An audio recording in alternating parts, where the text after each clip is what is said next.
వ్యాపారస్తుడు. ఆ వ్యాపారస్తుడు మరి తెచ్చుకోవాల్సిందే కదా అతను కూడా, ఇన్వెస్ట్మెంట్ ఎక్కడి నుంచినో. ఆ ఛాయిస్, ఆ ప్రాబ్లం లేకుండా చేశాడు ఇతను.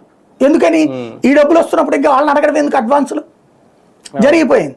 ఈ రెండు ప్రయోజనాలు ఆ వ్యాపారస్తుడికి అర్థమయ్యేలా చెప్పడం వైసీపీకి చేతకాల, అర్థం చేసుకోవడం వాళ్ళకి చేతకాల, నష్టపోయారు.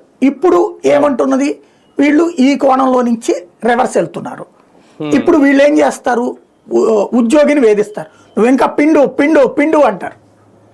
వీళ్ళు వ్యాపారస్తుని వేధించడం చేస్తారు. ఇప్పుడు జిఎస్టీ అంటే ఎట్లాగొస్తుంది, నీ సంపాదన ఎంతైతే నీ బ్యాంక్ అకౌంట్లో కనబడదో దాని మీద. అలా కాకుండా అడ్వాన్స్ కట్టమంటం ఏంటి? లేకపోతే ఎప్పుడో నువ్వు 4 ఏళ్ల క్రితం 5 ఏళ్ల క్రితం ఎక్కడో ఏదో కొన్నావు, అది నాకు లెక్కల్లో చూపెట్టలేదు కాబట్టి ఇప్పుడు ఇవి అన్నారు అనుకోండి, ఏమవుతుంది? అది వేధింపు అవుతుంది. ఇక్కడ మీరు ఎప్పుడైతే అధికారికి టార్గెట్ ఇస్తారో, అధికారి ఏమి బ్యాంకులు కొలగొట్టి తేలేడు కదా, తన పరిధిలో ఉన్నటువంటి వ్యాపారస్తులు వేధిస్తాడు.